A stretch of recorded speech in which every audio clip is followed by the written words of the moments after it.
একটি মেয়ে মিসিং, হাইওয়েতে টহলরত কয়েকজন পুলিশ নিহত এবং একটি চলন্ত বাসে একটি লোকের খুন যে একটু আগেই পুলিশকে কল করেছিল।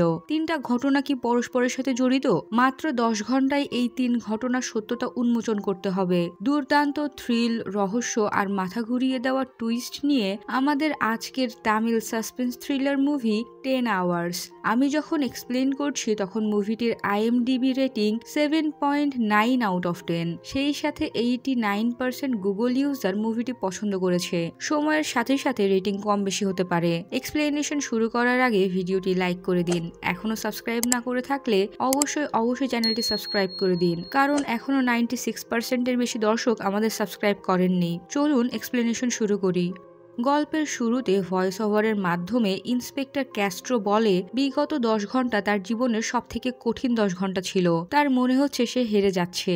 তখন একজন কনস্টেবল মানি বলে, আজ থেকে কয়েক বছর আগে আমি যখন মাদুরাই থানায় ছিলাম তখন একজন বৃদ্ধ তার মেয়ে এবং নাতনির মিসিং কেস নিয়ে এসেছিল, কিন্তু কেউই তার দিকে নজর দেয় না। ওই লোক প্রায় প্রতিদিনই থানায় আসতে থাকে। একদিন একজন নতুন এসআই সেই থানায় এলে এবং তার কথা মনোযোগ দিয়ে শোনে। নতুন এসআই ঠিকই তার মেয়ে ও নাতনিকে খুঁজে বের করেছিল, কিন্তু মৃত অবস্থায়। খুনি পর্যন্ত পৌঁছানোর একমাত্র উপায় ছিল লাশের গায়ে পাওয়া দাঁতের দাগ। সেই এসআই কোনোভাবেই কেসের সমাধান করতে পারছিল না। তখনই তার মাথায় আসে, থানার কেউ কেন এই কেসটা নিচ্ছিল না? নিশ্চয়ই থানার কেউই এর সাথে জড়িত।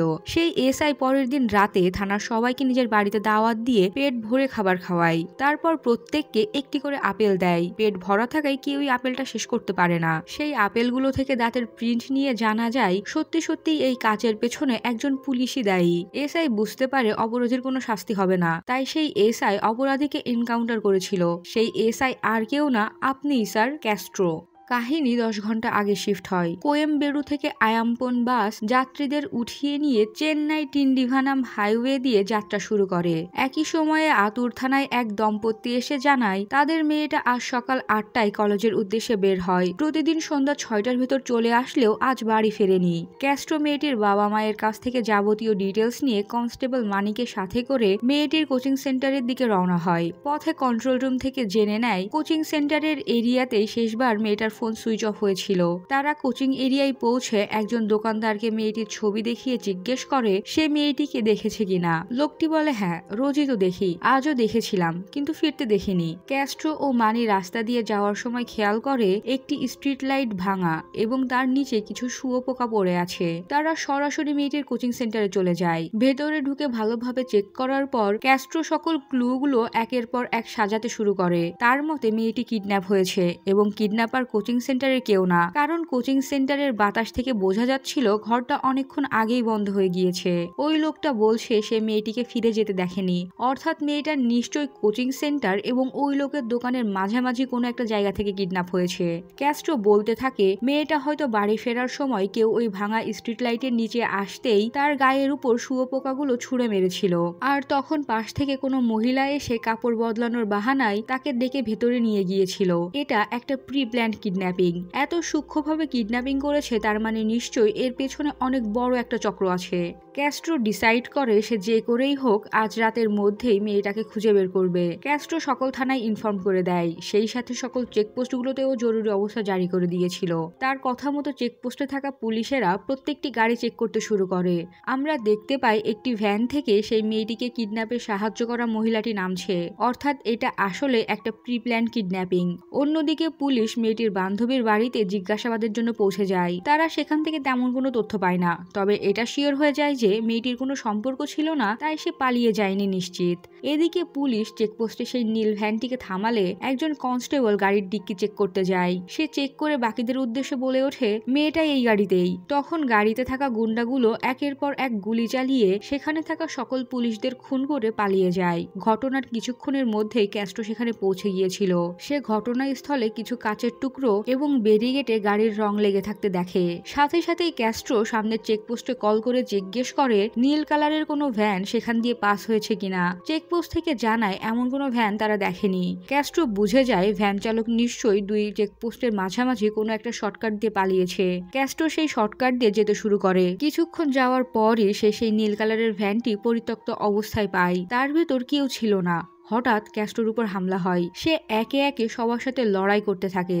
এক পর্যায়ে একজনকে ধরে জিজ্ঞেস করে তারা আসলে কারা। লোকটি জানায় তারা টাকার বিনিময়ে অন্যের হয়ে কিডন্যাপিং করে দেয়। ক্যাস্ট্রো যখন জিজ্ঞেস করে কিডন্যাপ হওয়া মেয়েটি কোথায়, তখন লোকটি জানায় মাঝপথেই একটি গাড়ি এসে মেয়েটিকে নিয়ে চলে গিয়েছিল। তারা এই ব্যাপারে আর কিছু জানে না। ক্যাস্ট্রো তার মালিককে কল দিতে বলে। লোকটা যখন কল দেয় তখন ফোনের অপর পাশ থেকে বলে ওঠে ফোন লাউড স্পিকারে, তার মানে তুই ধরা পড়ে গিয়েছিস তাই তো। সে ক্যাস্ট্রোকে চ্যালেঞ্জ ছুড়ে দেয় যদি দম থাকে তাহলে তাকে খুঁজে বের করে দেখাক। দৃশ্যপট পরিবর্তন হয় আয়াম্পন বাসের কাছে, যেটা হাইওয়ে ধরে ছুটে চলেছিল। অন্যদিকে পুলিশ কন্ট্রোল রুমে একটি কল আসে। ফোনের অপর পাশে থাকা লোকটি বলে আয়াম্পন বাসে কেউ একটি মেয়েকে টর্চার করছে। বাসের লোকেশন কাল্লাকুরিচি টোল স্টেশনের 5 কিলোমিটার সামনে। পুলিশ লোকটির কাছ থেকে বাসটির নাম্বার নিয়ে নেয়, কিন্তু যখন লোকটিকে তার নাম জিজ্ঞেস করা হয় তখন ফোনটা ডিসকানেক্ট হয়ে গিয়েছিল। কন্ট্রোল রুম সাথে সাথেই পেট্রোল টিমের সাথে যোগাযোগ করে সকল ডিটেলস শেয়ার করে দিয়েছিল। ক্যাস্ট্রো খবর পেয়ে বাসের সামনের চেকপোস্টে পৌঁছে যায়। বাস আসতেই সেটাকে থামানো হয়। সাথে সাথেই আয়াম্পনের অফিস থেকে ড্রাইভারকে কল করে জিজ্ঞেস করা হয় গাড়ি কেন থামিয়েছে। ড্রাইভার জানায় পুলিশ চেকপোস্টে থেমেছে। ঠিক তখনই বাসের ভেতর থেকে মানি ক্যাস্ট্রোকে ডাক দেয়। দেখা যায় সেখানে একটি ছেলের লাশ। সাথে সাথেই পুলিশ সবাইকে গাড়ি থেকে বের করে গাড়ি খালি করতে বলে। ক্যাস্ট্রো তীক্ষ্ণ দৃষ্টিতে সবাইকে পর্যবেক্ষণ করছিল। সে তখনই ডক্টরকে রিকোয়েস্ট করে সকল রুল ব্রেক করে হলেও যত দ্রুত সম্ভব ফরেনসিক এবং পোস্টমর্টম রিপোর্ট তৈরি করতে, কারণ এক রাতেই তিনটা ঘটনা ঘটেছে যেগুলো খুব সম্ভবত একে অপরের সাথে সম্পর্কিত। থানায় একে একে সবার কাছ থেকে তাদের ডিটেলস নেওয়া হয়। কেউ চাচার বাড়ি ফিরছিল, কারো বিয়ে, তো কেউ তার মায়ের শেষকৃত্যে ফিরছিল। কিছুক্ষণ পর একজন কনস্টেবল এসে জানায় কন্ট্রোল রুমে মৃত ছেলেটা অর্থাৎ জিবাই ফোন করেছিল। কথাটা শোনার সাথে সাথে জিবার গার্লফ্রেন্ড দিবিয়া দৌড়ে গিয়ে কন্ট্রাক্টরের কলার চেপে ধরে বলতে থাকে তুমি কেন এমন করলে, ওকে কেন মেরে ফেললে। সিন শিফট হয় রাত 8টায়। বাসে ওঠার আগে একটি ছেলে শখ করে সবার সাথে ছবি তুলছিল। তারপর একে একে সবাই বাসে উঠে পড়ে। 8টায় বাস ছাড়ার কথা থাকলেও বাস ছাড়ছিল না। আমরা জিবা ও দিভিয়ার কথাবার্তায় বুঝতে পারি তারা আসলে বাড়ি থেকে পালিয়ে এসেছে। তাছাড়া কিছু সন্দেহভাজন লোকও সেই বাসে ওঠে যাদের দেখে খুব একটা সুবিধার মনে হচ্ছিল না। ক্যাস্ট্রো জিজ্ঞেস করে যাত্রী লিস্টে জননী নারায়ণের নাম দাগানো কেন। কন্ট্রাক্টর জানায় তারা অশোকনগর পৌঁছানোর পর জননীর জন্য অপেক্ষায় ছিল, কিন্তু জননী না আসলে সে জননীকে কল করেছিল, তাই তার নামটা দাগানো আছে। এরপর ক্যাস্ট্রো সরাসরি জিজ্ঞেস করে জিবার সাথে কি নিয়ে ঝামেলা হয়েছিল। ড্রাইভার জানায় সে টিকিট সংগ্রহ করার সময় একটি প্রেগনেন্ট মহিলা বমি করছিল, তাই সে বলেছিল পলিথিন সাথে নেয়নি কেন। যার তার সাথে শুয়ে পেট বাঁধিয়ে একা একা তার বাসে উঠে বমি করলে সে কিন্তু ছাড় দেবে না। তখন জিবা উঠে দাঁড়িয়ে প্রতিবাদ করলে তাদের মধ্যে ঝামেলা শুরু হয়ে যায়। এরপর সে পানি দিতে গেলে তখন একবার দেখা হয়েছিল। ক্যাস্ট্রো তাদের কাছে প্যাসেঞ্জারদের ডিটেলস চাইলে কন্ডাক্টর বলে 16 জন টিকিট বুক করেছিল, যাদের মধ্যে একজন আসেনি, আর আমি 10 জনের কাছে টিকিট বিক্রি করেছিলাম। মোট 25 জন, যাদের সবার ডিটেলস ওই ফাইলের ভেতরেই রাখা আছে। আরও জানা যায় তারা সাধারণত রাত 8টায় বাস ছাড়লেও সেদিন দেরি হয়ে যাওয়ায় 8:30টায় বাস ছেড়েছিল। ক্যাস্ট্রো যখন জিজ্ঞেস করে মেয়েটা বমি করার সময় গাড়ি থামায়নি কেন, তখন ড্রাইভার জানায় তাদের গাড়িতে জিপিএস লাগানো। গাড়ি থামালেই অফিস থেকে কল আসে। তাছাড়া প্যাসেঞ্জারদের সেফটিরও তো একটা ব্যাপার আছে। ক্যাস্ট্রো আবারও জিজ্ঞেস করে জিবার আর কারোর সাথে ঝামেলা হয়েছিল কিনা। ড্রাইভার বলে হয়েছিল, একজন মহিলা প্যাসেঞ্জারের সাথে। ক্যাস্ট্রো সেই মহিলাকে ভেতরে ডেকে জিবা ও তার মধ্যে হওয়া ঝামেলার কথা জিজ্ঞেস করলে আমরা জানতে পারি মহিলা যখন বাসে উঠেছিল তখন জিবা ও কন্ডাক্টরের মধ্যে অলরেডি মারামারি চলছিল। সে ভেবেছিল দোষ হয়তো জিবারই, তাই তাকে বকা দেয়, কিন্তু পরে জানতে পারে জিবার কোনো দোষ নেই। তাই জিবা যখন একা একা বসেছিল তখন সে গিয়ে জিবাকে সরি বলে এসেছিল। ক্যাস্ট্রো অবাক হয়ে জিজ্ঞেস করে একা বসেছিল। এবার সে জিবার গার্লফ্রেন্ড দিভিয়াকে জিজ্ঞাসাবাদের জন্য ডাক দেয়। ক্যাস্ট্রো তাকে জিজ্ঞেস করে সে আর জিভা একসাথে এলেও তারা আলাদা আলাদা কেন বসেছিল। তখন দিভিয়া জানায় কন্ট্রাক্টর ওই মেয়েটিকে আজে বাজে কথা বলছিল, তাই সে সান্ত্বনা দিতে মেয়েটির কাছে গিয়ে বসেছিল। ক্যাস্ট্রো দিভিয়ার কাছে তার ও জিবার সম্পর্কে সব খুলে বলতে বলে। দিভিয়া জানায় তারা একসাথে কলেজে পড়তো, 4 বছর ধরে তারা রিলেশনে আছে। কয়েকদিন আগে জিবা দিভিয়ার পরিবারকে তাদের রিলেশন সম্পর্কে সবটা খুলে বললে তার ভাই ও আত্মীয়রা জিবাকে মেরে বের করে দেয় এবং এবং তার বিয়ে ঠিক করে ফেলে। বাধ্য হয়ে সে ও জিবা বাড়ি থেকে পালিয়ে এসেছিল। ক্যাস্ট্রো তাকে জিজ্ঞেস করে তার কারোর উপর সন্দেহ আছে কিনা। দিভিয়া বলে তেমন তো কেউ নেই। ক্যাস্ট্রো তাকে ভাবার জন্য কিছুটা সময় দেয়। আমরা দেখতে পাই মানি একজন মাতালকে ধরে এনেছে কারণ সে পুলিশকে মেরেছিল। এই লোককে মনে রাখবেন। অন্যদিকে দিভিয়া বাইরে এসে কেশব নামের একটি লোককে দেখে বলে ওর উপর সন্দেহ আছে আমার। ক্যাস্ট্রো কেশবকে জিজ্ঞাসাবাদ করে জানতে পারে সে দিভিয়ার ভাই জগনের বন্ধু। জগন তাকে ফোন করে জানিয়েছিল দিভিয়া একজনের সাথে পালিয়েছে। সে বাস স্ট্যান্ডে দিভিয়াকে জিবার সাথে দেখে জগনকে ফোন করলে জগন তাকে দিভিয়ার পিছু করতে বলেছিল, তাই সে বাসে উঠে পড়ে। এরপর প্ল্যান সম্পর্কে জিজ্ঞেস করলে জগন বলে বাকিটা বাবা দেখে নেবে, তাই সে আর তেমন কিছু না করে ঘুমিয়ে পড়েছিল। পরে রাত 3টায় আবারও জগনকে কল দিয়ে জিবার মৃত্যুর কথা জানায়। ক্যাস্ট্রো বাইরে এলে তার কাছে ফরেন্সিক থেকে কল আসে। ফরেন্সিক এক্সপার্ট বলে ঘটনাস্থলে পাওয়া চাকুর আঙ্গুলের ছাপের সাথে গুরু নামের যাত্রীর আঙ্গুলের ছাপ মিলে যাচ্ছে। ক্যাস্ট্রো গুরুকে হালকা উত্তম মাধ্যম দিতেই সে বলতে শুরু করে গুরু একটি হোটেলে কাজ করত। একদিন দিভিয়া সেই হোটেলের ওয়াশরুমে একটি ফোন পায় যেটা ভিডিও করার জন্য লুকিয়ে রাখা হয়েছিল। ফোনটা ছিল গুরুর। জিবা কথাটা জানতে পেরে তাকে ভীষণভাবে মারতে শুরু করে। ওই ঘটনার পর তার মালিক তাকে কাজ থেকে বের করে দিয়েছিল, তাই সে বাস স্ট্যান্ডে মদ খেয়ে ঘুমিয়েছিল। সেখানেই সে জিবা এবং দিভিয়াকে দেখতে পায়। সে তাদের পিছু পিছু বাসে উঠে পড়ে এবং মদের নেশায় ঘুমিয়ে পড়েছিল। যখন তার ঘুম ভাঙে তখন বাসের বাকিরা ঘুমাচ্ছিল। সেভাবে প্রতিশোধ নেওয়ার এটাই সঠিক সময়। সে ছুরিটা নিয়ে জিবার কাছে এসে দেখে কেউ তাকে আগে থেকেই মেরে ফেলেছে। হঠাৎ বাস ব্রেক করলে ছুরিটা নিচে পড়ে যায় আর সে ভয় পেয়ে নিজের সিটে চলে গিয়েছিল। সব শুনে ক্যাস্ট্রো তাকে রুম থেকে চলে যেতে বলে। তখনই তার কাছে অন্য থানা থেকে কল আসে। ক্যাস্ট্রো জানতে পারে সে যে ফিঙ্গারপ্রিন্টগুলো পাঠিয়েছিল তার মধ্যে দুইজনের ফিঙ্গারপ্রিন্ট ম্যাচ করেছে। তারা মার্ডার কেসের আসামি। তাদের নাম কাশি ও সেতু। মানি ফ্যাক্সের মাধ্যমে তাদের ছবি পেতেই ক্যাস্ট্রো দুইজনকে ধরে পেটাতে শুরু করে। মানি আরও জানায় তাদের ফোনে জিবার ছবিও পাওয়া গিয়েছে। কাশি ও সেতু বলে দুইজন লোক তাদের জিবাকে মারার জন্য টাকা দিয়েছিল, কিন্তু তারা কাজটা পরের সপ্তাহে করতে চাইছিল। আজ বাসে উঠে তারা জিবাকে দেখতে পেয়ে লোকটিকে কল করলে নাম্বারটি বন্ধ দেখায়। যারা তাদের টাকা দিয়েছিল তাদের মধ্যে একজন বাসে ছিল। তারা কেশবকে দেখিয়ে দেয়। ঠিক তখনই কেউ থানার মেন সুইচ অফ করে দিয়ে থানার উপর হামলা করে। কেশব পালাতে চাইছিল কিন্তু ক্যাস্ট্রো তাকে ধরে ফেলেছিল। ঠিক তখনই সেখানে জগন ও তার বাবা হাজির হয়। ক্যাস্ট্রো জগনকে কাস্টাডিতে নিতে চাইলে একজন হিউম্যান রাইট অ্যাক্টিভিস্ট এসে নানা রকম রেস্ট্রিকশন দেখিয়ে জগনকে কাস্টাডিতে নিতে দেয় না। দৃশ্যপট পরিবর্তন হয়। ওয়ার্ড বয়রা জিবার পোস্টমর্টম করতে এসে দেখে তার লাশ সেখানে নেই। ক্যাস্ট্রো কথাটা শোনার সাথে সাথেই মর্গে এসে জিবার লাশ খুঁজতে শুরু করে। খুঁজতে খুঁজতে সে পার্শ্ববর্তী পরিত্যক্ত একটি গুদাম ঘরে জিবার লাশ খুঁজে পায়। তারা দুয়ে দুয়ে 4 মেলায়। হয়তো 3টি ঘটনায় পরস্পরের সাথে জড়িত। কেউ তো নিশ্চয়ই আছে যে সকল প্রমাণ নষ্ট করতে চাইছে। ডাক্তার জিবার লাশ পরীক্ষা করে জানায় তার ক্ষতটা অনেক গভীর। তাছাড়া দেখে মনে হচ্ছে না সে কারোর সাথে ধস্তাধস্তি করেছে। এর মানে একটাই, হয়তো তাকে বিষ অথবা ওষুধ দেওয়া হয়েছিল। দৃশ্যপট পরিবর্তন হয়। আমরা দেখতে পাই কিছু লোক একটি মেয়েকে লাল ভ্যানে তুলে নিয়েছে। চেকপোস্টে ভ্যানটাকে থামতে বললে সেটা সোজা চলে যায়। পেট্রোলরত টিম কথাটার সাথে সাথে ক্যাস্ট্রোকে জানাতেই ক্যাস্ট্রো তাদের পিছু করতে শুরু করে। এবারও ক্যাস্ট্রো লাল ভ্যানটিকে পেলেও তার ভেতরে কেউ ছিল না। হঠাৎ তার উপর হামলা হয়। ক্যাস্ট্রো সবার সাথে লড়াই করে তাদের ভীষণভাবে মারে, কিন্তু তারা ক্যাস্ট্রোকে ফাঁকি দিয়ে সেখান থেকে চলে যেতে সক্ষম হয়। এবার অবশ্য ভ্যান থেকে অবচেতন অবস্থায় একটি মেয়েকে উদ্ধার করা হয়, যেটা আর কেউ না, জননী নারায়ণ, যার ইয়াম্পন বাসে ওঠার কথা ছিল কিন্তু উঠতে পারেনি। ক্যাস্ট্রো ইয়াম্পন বাস অফিসে কল করে জেনে নেয় বাস কোথায় কোথায় থেমেছিল। দেখা যায় বাস শুধু নির্দিষ্ট বাস স্ট্যান্ড, টোল প্লাজা এবং ডিনারের জন্য একটি হোটেলেই থেমেছিল। এবার সে অশোকনগর অর্থাৎ যেখান থেকে জননীর ওঠার কথা ছিল সেখানকার থানায় কল করে রাত 9টার সময়ের বাস স্ট্যান্ডের সিসিটিভি ফুটেজ চেক করতে বলে, কারণ হিসেব অনুযায়ী বাস 9টার সময় সেখানে পৌঁছানোর কথা ছিল।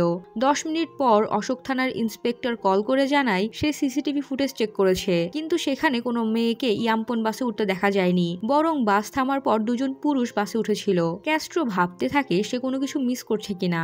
সে আবারও অশোকনগর থানায় কল দিয়ে বলে আরো একটু সাহায্য করতে হবে। তার পরপরই রুম থেকে বের হয়ে মানিকে বলে যার যার ফোন তার কাছে দিয়ে দিতে, যাতে তারা তাদের পরিবারের লোকজনদের সাথে যোগাযোগ করতে পারে। কথা শেষ হওয়ার সাথে সাথেই ফোনগুলো আবারও নিয়ে নেওয়া হয়। এইদিকে ক্যাস্ট্রো টোল প্লাজার কন্ট্রোল রুমে এসে সিসিটিভি ফুটেজ চেক করে কোনো একটা তথ্য পায়। সে দ্রুত থানার উদ্দেশ্যে রওনা হয়। পথেই মানি কল করে জানায় সবার ভেতর শুধুমাত্র একজন ফোনে কথা বলার অভিনয় করছিল।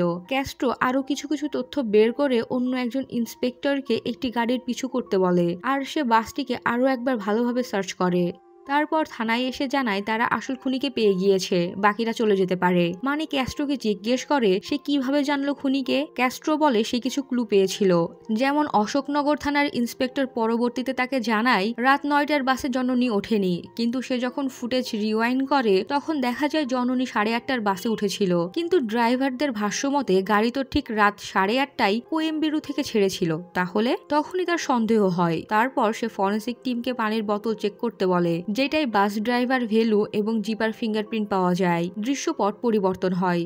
ক্যাস্ট্রো বাস ড্রাইভার ভেলুকে রিমান্ডে নিতেই সে গড়গড় করে সব বলতে শুরু করে। তারা আসলে ইল্লিগাল কাজের জন্য একই নাম্বার প্লেটওয়ালা একাধিক বাস ব্যবহার করে। সব বাস একই রং এবং ডিজাইনের হওয়ায় তারা সহজেই পুলিশ চেকিং ফাঁকি দিতে পারত। সেদিন জননীর তার বাসে ওঠার কথা ছিল, কিন্তু সে লেট হয়ে যাওয়ায় জননী ভুল করে একই নম্বরওয়ালা অন্য একটি বাসে উঠে পড়ে। বাসটি প্রথমে দাঁড়াতে চায়নি, কিন্তু জননী বাইকে করে সেই বাসটার পিছু করে এক প্রকার জোর করেই তাতে উঠে পড়েছিল। সে বাসওয়ালাদের হুমকি দেয় সে একজন সাংবাদিক। পরবর্তীতে এইভাবে প্যাসেঞ্জারদের না নিয়ে চলে গেলে কিন্তু সে ছাড়বে না। জননী ভেতরে এসে দেখে সেখানে কোনো প্যাসেঞ্জার নেই। ঠিক তখনই পেছন থেকে কন্ট্রাক্টর এসে তার মাথায় আঘাত করে। সে জননীর সাথে খারাপ কাজ করতে চাইছিল, কিন্তু জননী বাধা দিতে থাকে। এদিকে ড্রাইভার ভেলু অপর বাসের ড্রাইভার জ্যোতিকে কল করে বলে সে খামোকা বাস থামিয়েছে কেন, এভাবে করলে তো তারা ধরা পড়ে যাবে। সে গাড়ি স্লো করছে, জ্যোতি যেন তার বাসটা নিয়ে আগে চলে যায়। তাদের বাস যখন একে অপরকে ক্রস করছিল ঠিক তখনই জিবা দেখে ফেলে অপর বাসে জননীকে সেই কন্ডাক্টর মারধর করছে। জিবার সাথে সাথেই ভেলুর কাছে এসে তাকে বাস থামাতে বললে সে নানা টালবাহানা করতে থাকে। জিবা বিরক্ত হয়ে পুলিশ কন্ট্রোল রুমে কল করেছিল, যেটা আমরা দেখেছিলাম, কিন্তু তার নাম বলার আগেই ফোনের চার্জ শেষ হয়ে যাওয়ায় জিবার ফোন বন্ধ হয়ে যায়। ভেলু তখন বুদ্ধি বের করে। সে পানির বোতলে ঘুমের ওষুধ মিশিয়ে কন্ট্রাক্টর ও জিবাকে খাইয়ে দেয়। জিবার ঝামুনি চলে এলে ভেলু তাকে সিটে গিয়ে ঘুমিয়ে পড়তে বলেছিল। বাকিটা পুলিশ দেখে নেবে ভেবে জিবাও সিটে গিয়ে ঘুমিয়ে পড়ে। এদিকে ভেলু তার বসকে কল করে সবটা খুলে বললে তার বস বলে হয় গাড়ি অ্যাক্সিডেন্ট করিয়ে দিতে, নয়তো জিবাকে মেরে ফেলতে। ভেলু সিদ্ধান্ত নেয় তার বসকে সে পুলিশের হাতে ধরা পড়তে দেবে না। সে অপর বাসের ড্রাইভারের সাথে যোগাযোগ করে বাস না থামিয়ে শুধু স্লো করে অন্য বাসের কন্ডাক্টরকে গাড়ির দায়িত্ব দিয়ে ভেতরে চলে যায়। তারপর স্ক্রু ড্রাইভার দিয়ে জিবাকে খুন করে। তারপর আবারও গাড়ির দায়িত্ব নিয়ে বাস না থামিয়ে অন্য বাসের কন্ডাক্টরকে নামিয়ে দেয়। এতে করে জিপিএস এ কিছু ধরা পড়ে না। সে অপর ড্রাইভার জ্যোতিকে কল করে বলে জননীকে ব্রিজের নিচে ফেলে দিতে। সেখান থেকে তাকে সেই লাল ভ্যানে তুলে নেওয়া হয়েছিল। ক্যাস্ট্রো জিজ্ঞেস করে ওই গাড়িতে কি এমন ছিল যে তুই সেটাকে রক্ষা করতে একটা খুন পর্যন্ত করে ফেললি, আর তোর সেই বসই বাকে। ক্যাস্ট্রো তাকে বাইরে এনে আবারও জিজ্ঞাসাবাদ করার সময় হঠাৎ একজন কয়েদি ভ্যালুকে গুলি করে মেরে ফেলে। ক্যাস্ট্রোকে বাঁচাতে মানিও সেই কয়েদিকে গুলি করতে বাধ্য হয়। এই সেই কয়েদি যাকে পুলিশকে মারার অপরাধে সেদিন রাতেই জেলে আনা হয়েছিল। আসলে এই সবই ভেলুর বসের প্ল্যান। এরই মাঝে খবর আসে অন্য বাসটি পাওয়া গিয়েছে, কিন্তু দেখা যায় সেই বাসে কিছুই নেই। ক্যাস্ট্রো সেখানে টায়ারের দাগ দেখতে পেয়ে টেক টিমের সাহায্যে ড্রোন দিয়ে দেখে একটু আগেই একটি অ্যাম্বুলেন্স সেখান থেকে গিয়েছে। ক্যাস্ট্রো সেই অ্যাম্বুলেন্সটি পিছু করতে শুরু করে। দৃশ্যপট পরিবর্তন হয়। মায়াপ্পান নামের একটি লোক বর্তমান এমএলএ কে বেঁধে রেখেছিল। আসলে মায়াপ্পান এমএলএ কে কিডন্যাপ করে তার নকল মৃত্যু সাজিয়ে বাই ইলেকশন করিয়ে নিজে এমএলএ হতে চাইছিল। কালই সেই কাঙ্ক্ষিত বাই ইলেকশন, তাই আজ মায়াপ্পান এমএলএ কে খুন করে। এদিকে ক্যাস্ট্রো অ্যাম্বুলেন্সের পিছু করতে করতে মায়াপ্পানের আস্থানায় পৌঁছে যায়। সে মায়াপ্পানের গুন্ডাদের মেরে তার পর্যন্ত পৌঁছালে দেখা যায় কিডন্যাপ হওয়া মেয়েটি মায়াপ্পানের জিম্মায়। ক্যাস্ট্রো নিজের বুদ্ধি দিয়ে ঠিকই মেয়েটিকে বাঁচিয়ে নেয় এবং মায়াপ্পানকে অ্যারেস্ট করে। অ্যাম্বুলেন্সের কাছেই একটি অচেনা লোক দাঁড়িয়েছিল। মেয়েটি এসে তাকে জড়িয়ে ধরে। জানা যায় ইনিই মেয়েটির আসল বাবা, যিনি নির্বাচন কমিশনের একজন অফিসার। কাল ভোটে জেতার জন্য মায়াপ্পান তার মেয়েকে কিডন্যাপ করেছিল। সে বুদ্ধি করে অন্যদের মেয়েটির বাবা মা সাজিয়ে থানায় খবর পাঠায়। ক্যাস্ট্রো মায়াপ্পানকে বলে তার মতো নর্দমার কিডদের বেঁচে থাকার কোনো অধিকার নেই। ক্যাস্ট্রো মায়াপ্পানকে শুট করে। আর এখানেই মুভিটি সমাপ্ত হয়। এক্সপ্লেনেশন ভালো লাগলে ভিডিওটি লাইক করে চ্যানেলটি সাবস্ক্রাইব করতে ভুলবেন না। এতক্ষণ সাথে থাকার জন্য অসংখ্য ধন্যবাদ।